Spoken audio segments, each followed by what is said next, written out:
You got a big one? We'll throw out here to the right. I'm right out here, not very far from the boat. Go ahead, cast wherever you want to, man. You just freelining them shrimp, huh?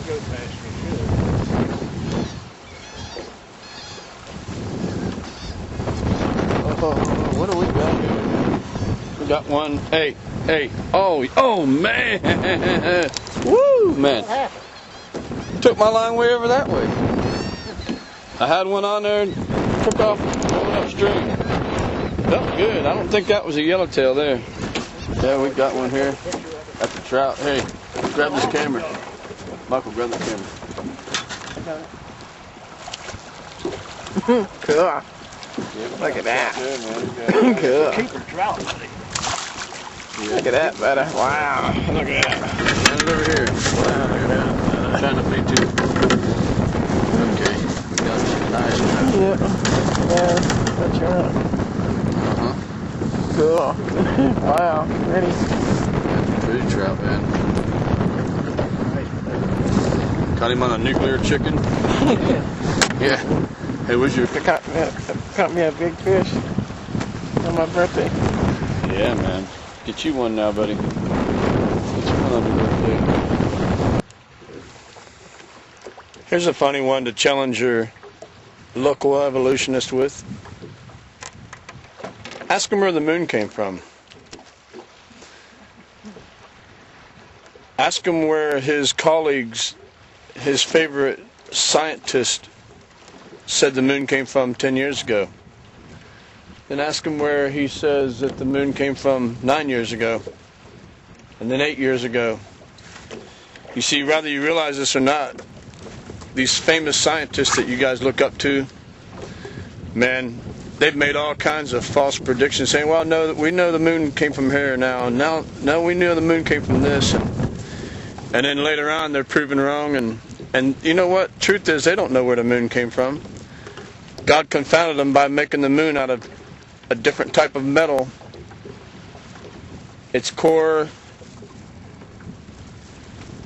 the elements in the moon are definitely made from different things than the earth was made from. It's been proven that the moon did not come from the earth. So they come up with the next theory and the next theory and the next theory, and instead of just coming to the Lord by faith and believing that He created us, they got to develop a little plan where it fits into their little religion of evolution that teaches that they created themselves, and they evolved. You want to know where the moon came from? Genesis chapter 1, verse 16 says, actually verse 14, and God said, let there be lights in the firmament of the heavens to divide the day from the night, and let them be for signs and for seasons and for days and years, and let them be for lights in the firmament of heaven to give light upon the earth. And it was so. And God made two great lights, the greater light to rule the day and the lesser light to rule the night.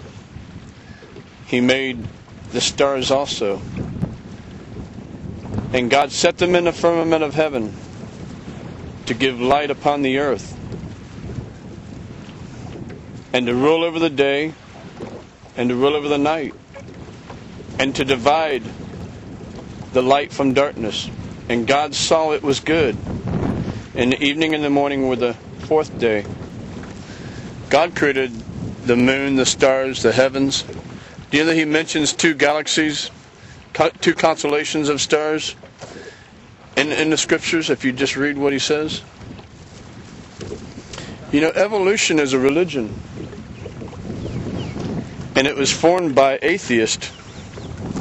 And now you guys might say, oh, no, we're not a religion. You are a religion, man. You got a prophet that you look up to. You preach his word everywhere you go. One of your dead false prophets. And in fact, you're not only a religion, but you're also a cult. Because you're willing to die with the lie you believe. And you'll fight to the T to defend your lie. And you go spreading the words of your false prophet Darwin, or his predecessor Charles Lyell. And you guys got you a nice little cultic religion going, man. Preaching a lie. What are you going to do one day when you stand before God and realize that everything you taught, all the people that you spread your lie to, it was all a lie, man. And you missed eternity because you rejected God's only Son. You need to throw away your evolution fairy tale and come to Jesus before it's too late.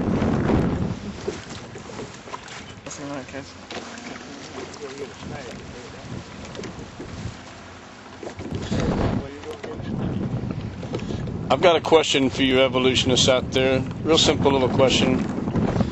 If you wouldn't mind, just go ahead and email it to me, man. The answer, preachhellsfire@hotmail.com. What's beyond all the galaxies? You got an answer? Where does it all end? How far does it go? And if there's an end, what's on the other side of that end? You don't know, do you? Way beyond your understanding, man. See, there's another point brought out there, man. Evolutionists are really, they're really ignorant about a lot of things. And they're really uneducated in the things of God. It's because God says that the carnal man discerneth not the things that are of God, but they're spiritually discerned. God said that without faith it's impossible to even come to God. Those who come to God must first believe that He is, that He exists, and that He is a rewarder to those who would diligently seek Him.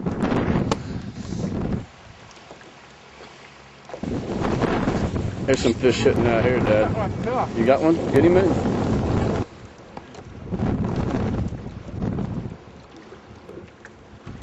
Campus a lot? Yeah. I've hit evolutionists, man, with that question, and it just shuts them down. They say, I don't know. I've hit evolutionists, man, with that question, and it just shuts them down. They say, I don't know. And just thinking about it blows their mind. Put your pull up. What's beyond all the galaxies? What's beyond? Where does it end at? You know, then they have to leave science and realize, man, you know, the whole thing's a lie, man. Their whole. Okay.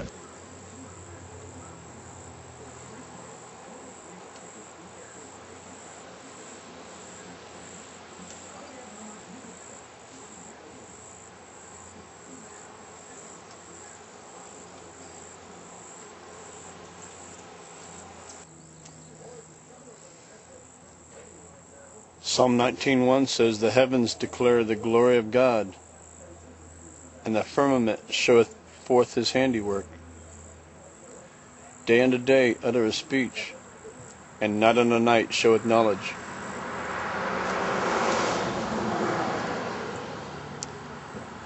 There is no speech nor language where their voice is not heard. Their line is gone out through all the earth, and their words unto the end of the world. In them hath He set a tabernacle for the sun, which is as a bridegroom coming forth out of his chamber, and rejoiceth as a strong man to run a race. He's speaking about the sun.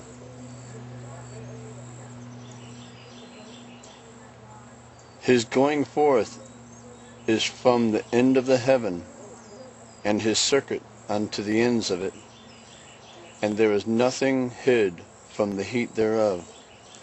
Did you know that God travels in circuit to the ends of the heavens?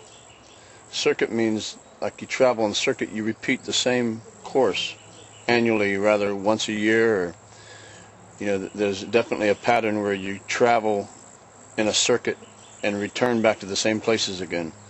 God travels in circuit according to Psalm 19 verse 6, His circuit unto the ends of it thereof, and nothing's hid from the heat thereof. His going forth is from the end of the heaven. He travels through the ends of the heaven, and circuit, returns again.